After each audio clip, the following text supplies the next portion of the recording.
have all kinds of, so we're like an education kind of focused program, but we have it kind of education broadly defined. So we have members that are in K-12 schools, public and private, Catholic schools, those type of things. Then we also have members working for park systems as environmental education educators. We have adult like readiness positions, ESL, GED, tutoring. We have Atlanta, Georgia. One of our partners is the International Rescue Committee. And here we go. We are back with another AmeriCorps Connections interview with none other than another AmeriCorps alum. And we are in a really special season right now. We're doing a special series of program recruitment. So we have Lisa McGurk with us today, representing Notre Dame, is it Notre Dame or Notre Dame? Because I know there's two different ways. Notre Dame Mission Volunteers AmeriCorps. Notre Dame Mission Volunteers AmeriCorps. We're going to hear all about her journey through two AmeriCorps programs and the current recruitment and what that looks like for the Notre Dame Mission Volunteers. Before we get started, if you just clicked on this because I had a really cool thumbnail and you're like, wow, I wonder what this is about. This is the AmeriCorps Connections Podcast. I'm Nicki Fiocco, and I'm the founder and the brainchild behind this podcast. I started it in the beginning of 2023, and we're going on over 50 episodes now, so about a year and a half. I'm very excited. And what we do is we interview AmeriCorps alum who have gone through a service year or 2 or 3 or 4. I think I had somebody on here that did 5. And we all have served in some way, shape, or form. Some of us are focusing on the environment. Some of us focused on human services. But the one thing we all have in common is that we took time out and we did a service year, either intentionally or unintentionally, which was my journey into this now lifelong passion, where really my experience in AmeriCorps, even though I tripped and fell into it, has been absolutely life-changing. And I cannot lean into anymore how much just taking some time out and doing a service year will literally change your life. And it will connect you with over 1.3 million AmeriCorps alumni who have gone through a service year. And Lisa and I were chatting a little bit before this, and we have a little extra layer of like trust because we've gone through a service year, and I understand what that means. Lisa understands what it means, and the 50 other people that I interviewed understand what going through a service year might mean. So I hope you enjoy this content. Before I get started, I really want to thank Dan Medevere from Time or Money Services. And then finally this year, very exciting. Thank you so much, Sharon Tewksbury Bloom, for really believing in me and believing in the content and supporting this podcast on the back end. There's a lot of production and marketing and management that goes on with this podcast. You're seeing the final interview and all the fun stuff. But man, there's a lot of stuff that goes on in the background. So I really appreciate Sharon and her all AmeriCorps alum staff support. All right. So with no further ado, we are in the middle of ours right now. It's June. Podcast might not come out till the end of June or July, but it's top recruitment season right now for a lot of AmeriCorps programs. And there's many positions that are open, and we want you to serve. We want you to have this experience. So I'm very happy to be leveraging this platform and having folks from the different programs highlight their service year and then talk about the opportunities. So Lisa, let's start with how you discovered your opportunity and what made you decide to serve. And I'm going to stop talking for a while now. Thanks, Nicki. So I'm one of those people who did it mid-career. I was in my 30s when I served. Same. Yes. And like you, I fell into it too. So I have a PhD in history. I studied in the UK for 4 years, got my PhD, came back to the US, did a couple years as a visiting assistant professor at the University of Cincinnati, teaching history. And I love teaching, but I thought I'd like to maybe explore some more of my interest. I've always been really interested in the environment and environmental education. It's always been a passion for me. So I was actually, Five Rivers Metro Parks I'm from Dayton, Ohio, and we have a really strong park system called Five Rivers Metro Parks, and they have all kinds of great classes about environmental ed. And so I took a organic gardening class from them, and I was like, while I'm taking this organic gardening class, let's see what I can find, what job I can find while I'm taking this. And so I applied for an apprenticeship with Five Rivers Metro Parks. And he's the guy that was hiring. He was like, Joshua, he was like, that position is full, but there's an AmeriCorps position that we with one of our parks. And I was like, AmeriCorps, what's that? What? Amera, what? What? So I contacted them about that position. That position was full, but by then I discovered the AmeriCorps website. And so I just searched for opportunities in Dayton. And there was one with the Literacy AmeriCorps. It was working with Project Read, which is like a nonprofit in Dayton around literacy issues. So that was my first year of service. I was teaching refugees English. And so it fit in with my kind of teaching background, but a different angle to it that I never taught ESL before, but I loved it. They were Iraqi refugees. Like this was 2008. So right during the war and things. Yeah. And I just was going to say real fast is that like when you sign up for a service year, you really don't know the type of experience that you're going to have and the people that you're going to meet and how you're bringing a service, we're doing a service. Mine was environmental education, but the people and that you interact with is actually what changes you. And for me, I put words in your mouth, but for me, I didn't know like some of these organizations or pockets of people. I didn't know they existed. Like you don't know what you don't know until you figure out what you don't know. And you're like, I didn't know that. Yes. And I think that AmeriCorps like really helps, especially if you're in a cohort that are experiencing all kinds of different services.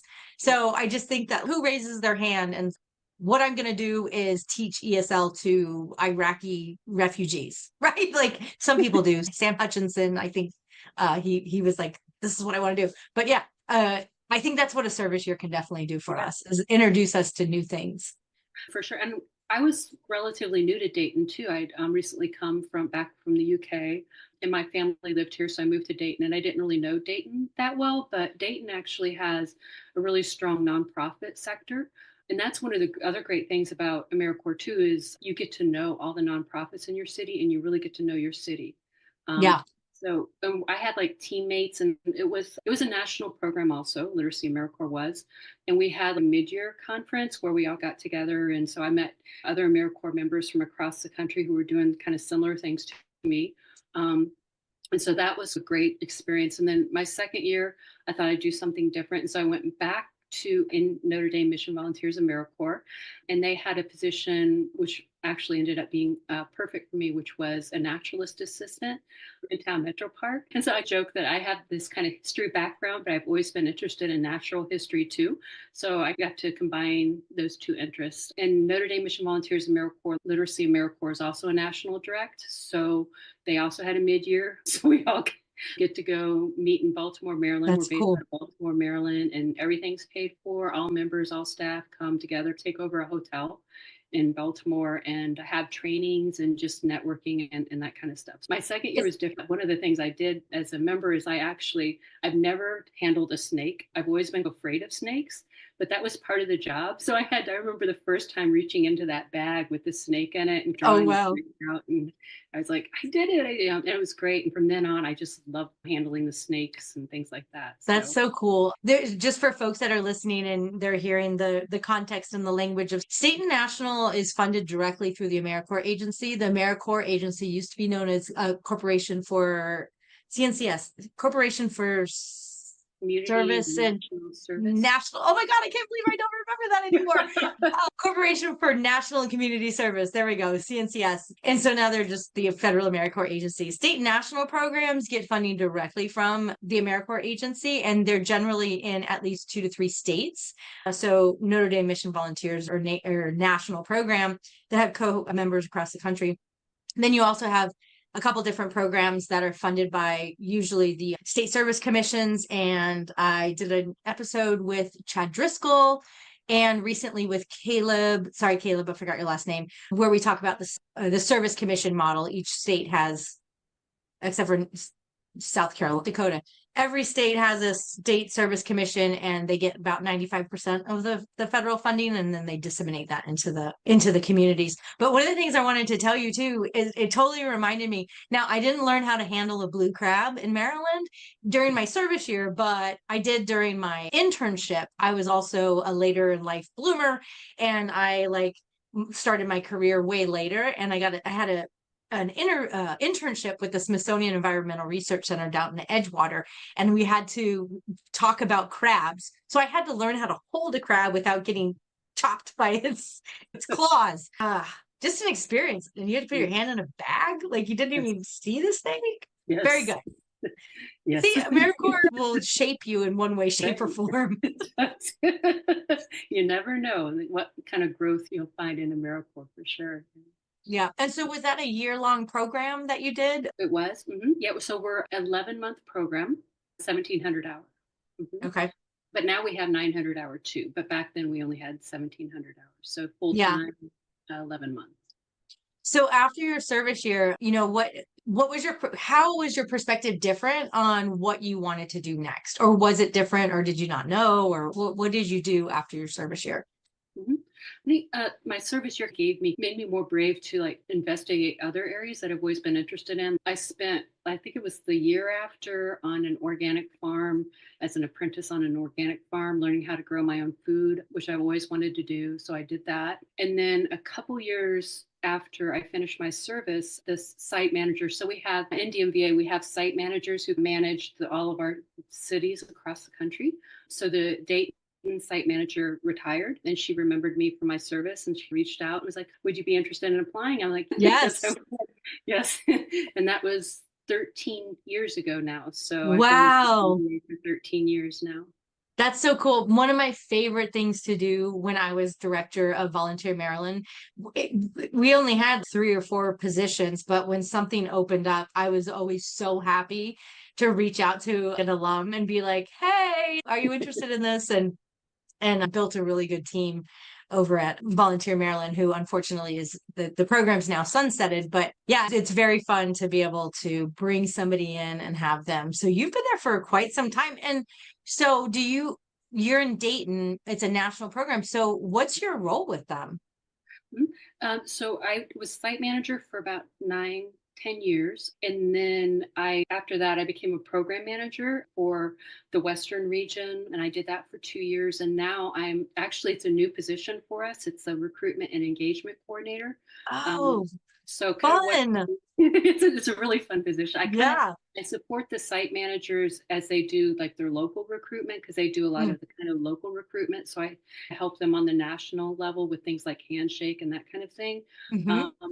But the other really fun part of my job is that we're going to expand into new areas into the country that we haven't been in before. Western New York, Buffalo, New York, and also the Appalachian region, Kentucky and West Virginia, and also the border region, Texas and Arizona. So I get to do a lot of research and finding different nonprofits and sites that we can partner with to spread our reach.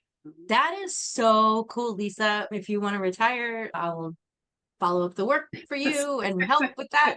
I love that. That was something that I really enjoyed when I was with Volunteer Maryland. I was only in the state of Maryland, but I loved like doing info sessions and like new partnerships. And that's my favorite part of like when I was a site manager too, is I used to joke that I feel like a spider because I'm making like this web of connections between the nonprofits in Dayton and then the members and things like that. And that's one of the things I love about any kind of position with AmeriCorps. That's what you're doing, is connections and community. And yeah, that's what we all do. Yeah, and that's really the genesis behind this podcast. Is my service year taught me the importance of connections, and then magically discovered LinkedIn and was like, hello there, like the master of connections. And it just all came together where I'm like, we can do this. Like, we can do this. We can find each other. We can connect. And so I think that this is just great. It's great having you on the podcast and learning about all the different programs. Is there anything that you want to reflect on and make sure folks know about, either something you experienced during your service year or something you took away, or something if somebody's listening to this going, maybe I want to do AmeriCorps, maybe there's something that you have to say? Yeah, for sure. I think I've always heard this, but I didn't really understand it until I served, is that you'll get more from the people you serve than they get from you. And that was so true. When I think back with the refugees, especially, is I learned so much from them. And that's also another great thing about doing AmeriCorps service and just working with AmeriCorps, is you meet the most wonderful people Yes. doing great things. And it's so uplifting, and it's such a great community that Yeah, it's so worth it. Yeah. I think too, something too, that problems are so big, right? And there's so many layers. I'm going through a leadership training right now at Maryland, and we're learning about different issues that are going on across the state. And we recently were talking about housing, and the layers are so deep, right? Like you have the state, and then you have the county, and then you may have the city, and then you may have employment, and somebody may be incarcerated. There's so many different levels to these issues to just have people live a good life, like a nice life. And I think that one of the things that AmeriCorps does is it breaks down that the biggest issue into something that you can actually have an effect on. I'm just going to teach these students how to read English. And am I going to solve the war and the world's problems? Nope. But when I leave here at the end of my service, I know that there are 10 people, 10 children or 10 youth or whatever that I can understand English better than when I met them. And I think that's something that, even if it's not AmeriCorps, just think about what is the one thing you can control. We can't make these big things we can't just change everything, right? But what is the one thing? What is the one thing you could do today or in your career or whatever to make that change? So I think you spoke great to that for sure. And I had a site manager actually had a member that was questioning what kind of, along those lines, what kind of a difference did I really make and things like that. But then several years later, they met one of the students that they had Oh, taught. And the student was like, oh, thank you so much. You made such a great difference in my education and in my life. And that's think like stories like that is you might not realize at the time when you're doing it, how big of a influence you're really having on these kids' lives. So. yeah. Yeah. Let's talk about the opportunities that you have going on right now with Notre Dame. Yeah, so we have all kinds of, so we're like an education kind of focused program, but we have it kind of education broadly defined. So we have members that are in K-12 schools, public and private, Catholic schools, those type of things. Then we also have members working for park systems as environmental education educators. We have adult like readiness positions, ESL, Mm, GED, tutoring. We wow. have Atlanta, Georgia. One of our partners is the International Rescue Committee. And so if you want to work with refugees, Atlanta, Georgia, Los Angeles, California, we have some positions there working with refugees also. So we have a wide range. Oh, also Healthy Futures, members working in food banks, helping to get food to people, if that's your interest. We pretty much have a lot. So how we do it is, again, we have these site managers that kind of manage the local cities. On our website, like if you know that you want to serve in, for example, Watsonville, California, which is beautiful, I highly encourage it. You can go on our website and get in touch with the site manager in Watsonville, Catherine, and she can fill you in on the specifics of kind of every position we have in Watsonville. But you can also feel free to reach out to me. I can give you general kind of Yeah. information about the kinds of things we have. How many positions? So you have 12, 1,700 and 900, or is it 12 and 900? Oh, 1,700, 900. Okay. Mostly 1,700 full-time positions. Then we do have some part-time 20-hour-a-week positions. We're recruiting for around 380 or 390, I believe, positions Wow. That's across the big country. So program. yes, we are the biggest, I think, oldest faith-based AmeriCorps program. We were started by the Sisters of Notre Dame de Namur. They had a volunteer program, and then they wanted to expand it, and so they partnered with AmeriCorps early 90s, like right after Yeah. kind of AmeriCorps became The Wild West. I like to say that's why I didn't know about AmeriCorps, because I would have been in the Wild West. What's your timeline for filling these? Do you guys go in as a cohort, or what does that look like? Yes, so we start August 16th. We're taking applications now. We also, if we don't fill all our slots, we'll also have positions available in January. Those are Okay. 900-hour slots, so a half kind of year, but full time. So yeah, we're taking applications now starting August 16th, but we can have members start through August. So if someone's not quite sure if they can start like maybe August 26th or 27th or something Yeah. like that, then I still encourage you to apply because we're pretty flexible on that. You just would need to start by mid-September, I believe, in order to have enough time to finish all your hours. Got you. And is there an age range for your service project? Your service? 17 and up. So we say 17 to 99 plus. So Yes. I always would say 17 to functional. Let's just make sure you could log onto a computer, right? And then sometimes people didn't even have to do that. We had an AmeriCorps member that celebrated their 80th birthday in the middle of our service year. It was just, and it, for me, what was really cool too was to see the intergenerational care that just naturally happened, right? Like we delivered professional development content, right? Like how do you write a resume? How do you network? How do you keep your contacts? How do you recruit volunteers? That kind of stuff. But the interpersonal relationships that developed through these cohorts, and because Volunteer Maryland was an intergenerational program, it was magical. It was just so neat to see. I like to say lightly sauteed or more seasoned. I think I'm lightly sauteed, but we had more seasoned AmeriCorps members that would just take those newbies and the green AmeriCorps members under their wing and like, let's just talk about some of those soft skills of communication real fast. It was great. And so I will encourage anybody that's listening to this, whether you're in your early 20s, you're getting out of college, quite sure what to do. This is a great opportunity because not only do you gain skills, you gain connections. If you're in your mid 30s and you don't know what the heck you want to do, you just maybe you're not happy with what you're doing right now. Take an AmeriCorps year. It doesn't pay a ton, so you got to figure out those finances, but it's so worth it. It's so worth it. You're going to find out on the other side that you're a different person. And Lisa was saying you're introduced to just new experiences for sure. Yes.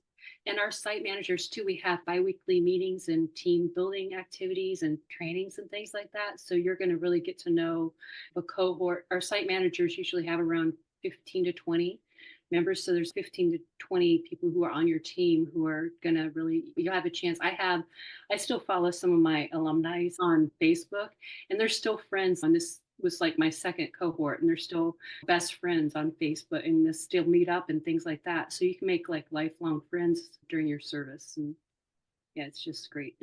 Absolutely. That's so wonderful. And we'll have all of the application and all of the connections in the show notes. So whether you're watching this on YouTube, hi, or you're listening to this on any of your podcast platforms, everything will be in the show notes. And reach out to Lisa or find your regional office and reach out to them. But reach out to Lisa and tell her you heard about this on the AmeriCorps Connections podcast. I'm very curious what my 80 to 90 followers on YouTube are doing after they listen to this. If you find this content interesting and you want to support it, if you're an AmeriCorps alum, if you're watching this on YouTube, please subscribe. It actually makes a difference on the channel, I'm discovering.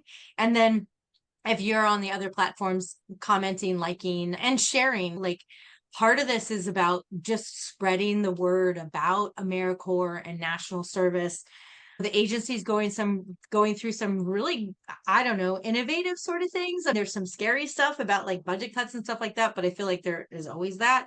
But they're partnering with some of the other departments within the US government. We have the CDC, which is the AmeriCorps Health something or other, the Climate Corps. So there's a lot of really great opportunities that are opening up that I think are great for AmeriCorps. And Lisa and I had an experience where it was like, this is life changing. And you'll never get the type of professional development that you get with an AmeriCorps year. Maybe you will somewhere else, but I haven't ever experienced it because it's about the person serving as well as the community. And it's not 50-50, but if you're with a good program, you're going to get that. Did you want to speak to that at all?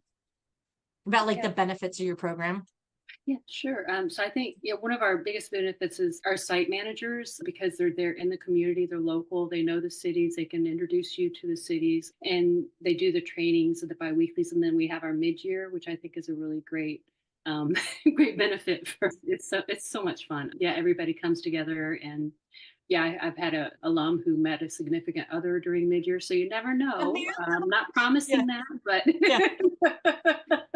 you never know what might happen. So I think that's one of our big benefits of our program too. And also another benefit of our program is I think the sisters. Our site managers have access to Sisters in Notre Dame and Namur, and I would always tell my members is you're going to give like a year or 2 or 3 or 4 years of service, but the sisters have devoted their lives to service. There's so much that you can learn from them, and my members always loved meeting the sisters. That's so special. They're amazing women, and they've done amazing things. Like Sister Dorothy Stang was a sister in Notre Dame de Namur who was in Brazil and was murdered in Brazil several Oh, years ago. She was working with the poor around land issues, and she was murdered there. But we have sisters that have taught for most of their lives, some that worked with people reentering society from prison, that kind of thing. mhm. So there's all kinds of great stories, and the sisters love hearing from the members too. So it's a really great kind of relationship, I think. So And I I think think that's that, yeah, I was going to say, I think that's really unique about the program. And I'm not a religious person, but I'm a spiritual person. And I can definitely appreciate somebody who has dedicated their life to service in the way that the sisters must do. And the amount of wisdom that they probably have is just in their life perspective, right? Like we can come at things being like, oh my God, this is so overwhelming. And then just somebody like that, I feel like just quietly it's going to be okay. And you're like, thank you. Lisa, this has been so great. I'm really excited. I hope that people listen to this and then you get flooded with applications and you fill up all of the 300 and whatever that was, 200 and whatever applications across the country. They're part of a great cohort and network. They'll be connected to you. And if you're an AmeriCorps alum and you're listening to this, don't forget to subscribe, but also check out the LinkedIn alumni group. There are so many great resources that are flying back and forth in there, job opportunities, professional development opportunities. So again, once you're a part of this alumni, 1.3 million strong, you are always part of this group. So anything else you want to say, closing out, anything? if you want to contact me, you can contact me through email. It's just McGurk, as it's spelled there, at ndmva.org. So please feel free, if you have any questions or anything like that, please feel free to reach out. That's great. All right. And we'll be back with another AmeriCorps alum learning about their experience. Thank you so much for listening. And we look forward to seeing you on the next episode.